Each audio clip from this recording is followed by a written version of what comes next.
নাহমাদুহু ওয়া নুসাল্লি আলা রাসূলিহিল কারীম আম্মা বা'দ। প্রিয় ভিউয়ার্স, আমাদের মধ্যে এমন কেউ কি আছে যার কোনো গুনাহ নেই? আমরা প্রতিনিয়ত ভুল করি, পাপ করি।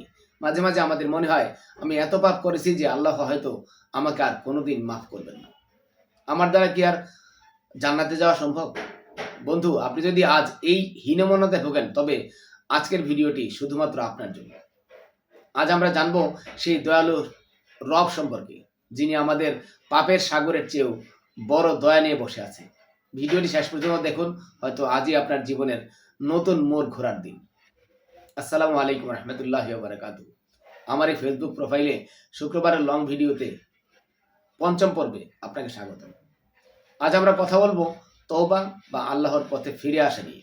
বিশেষ করে এই রমজান মাসে যখন জান্নাতের দরজাগুলো খোলা থাকে, তখন আমাদের ক্ষমা পাওয়ার উপায়গুলো কি কি? প্রথমত, আল্লাহর রহমতের বিশালতা। আল্লাহ তাআলা হাদিসে কুদসিতে বলেছেন, হে আদম সন্তান, তুমি যদি আকাশ সমান গুনাহ নিয়ে আমার কাছে আসো এবং শিরক না করে ক্ষমা চাও, আমি সেই পরিমাণ ক্ষমা নিয়ে তোমার দিকে এগিয়ে আসবো। সহিহ তিরমিজি।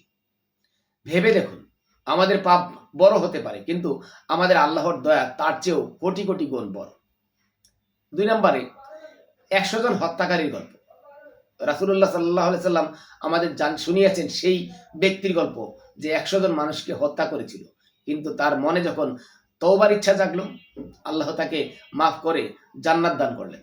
যদি 100 জন খুনের আসামিকে আল্লাহ মাফ করতে পারেন, তবে আপনাকে কেন নয়? তৃতীয়ত, তওবা কবুল হওয়ার 3টে শর্ত। তওবা মানে শুধু মুখে আস্তাগফিরুল্লাহ বলা নয়।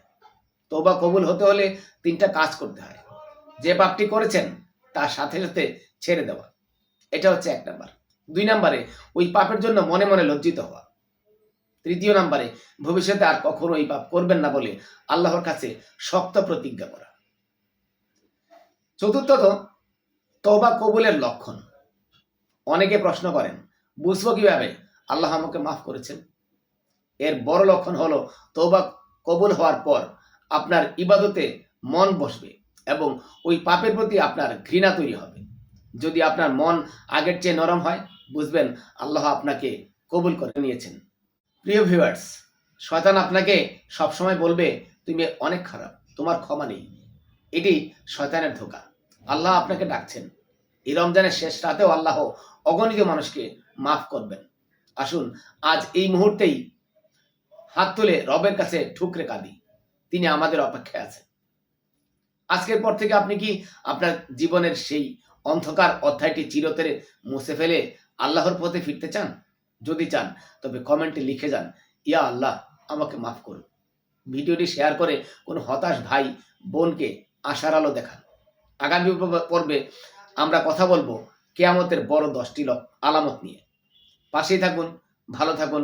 ওমা তৌফিকি ইল্লা বিল্লাহ। আসসালামু আলাইকুম রহমতুল্লাহ।